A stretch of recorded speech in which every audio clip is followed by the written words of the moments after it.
by blood, only the son of a distant relative. But ever since his childhood, he had called Father Ernetti Uncle Pellegrino, and delighted in the lute that the Benedictine priest, one of the world's leading authorities on archaic music, had fashioned for him. Later he had poured forth his adolescent troubles into Father Ernetti's patient ear. Even as a young adult, he had come for visits whenever he was here in Venice, although the visits had grown less frequent during the last 10 years, since he had married and had children. But the special relationship had endured, and Father Ernetti had never lost his fondness for the one-time amateurish little lute player.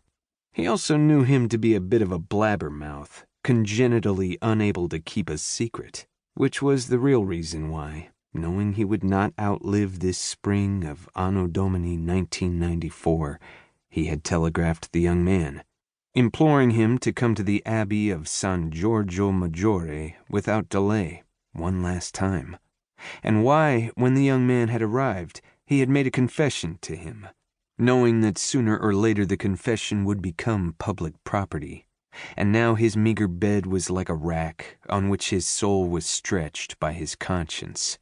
Partly, he was tormented for making such calculated, almost cynical use of one who felt nothing for him but trust and affection, and partly because the confession was a lie. But it was a lie which had to be told, and which must come before the world carrying the conviction of a deathbed declaration by a man of God. Only thus could he, Father Pellegrino Ernetti, OSB, complete his decades-long work of discrediting himself so thoroughly that no one would follow in his footsteps. It had called for subtlety, for him to have simply blurted out a claim that everything he had been saying had been a fraud and a hoax would have seemed suspicious.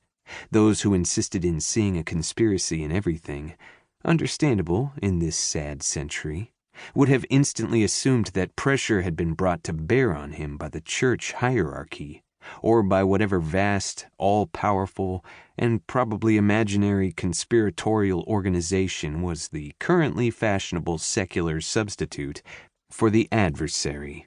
Therefore, more indirect means had been required. He had made claims that were easily discredited. The patently fake photograph of Christ had, he thought sorrowfully, been his masterstroke. But what he could have shown them. He had given talks to crank organizations of paranormal faddists that no one took seriously in order that he himself would not be taken seriously either.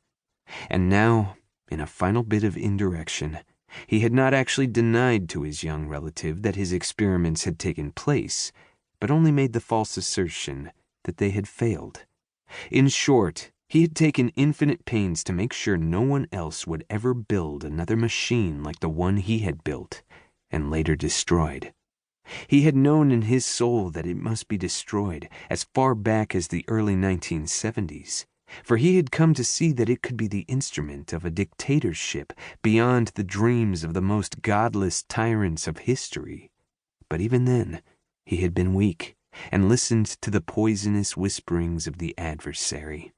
In his weakness, he had not been able to draw back from the pathway once traveled by Faustus, and it had led him to Hellmouth, where he had stared into an abyss compared to which his earlier fears had been as nothing, and he had finally understood that he had, in fact, built an engine of universal damnation. What he had learned would destroy men's faith. He knew this, for he knew how closely it had come to destroying his own. Indeed, in his darkest, most tortured moments, a stubborn honesty forced him to ask himself whether he was merely indulging in self-deception in believing he had any faith left. If he did have any shred of it to cling to as he faced death, it was probably owing to the men from the future. Not all of them, of course.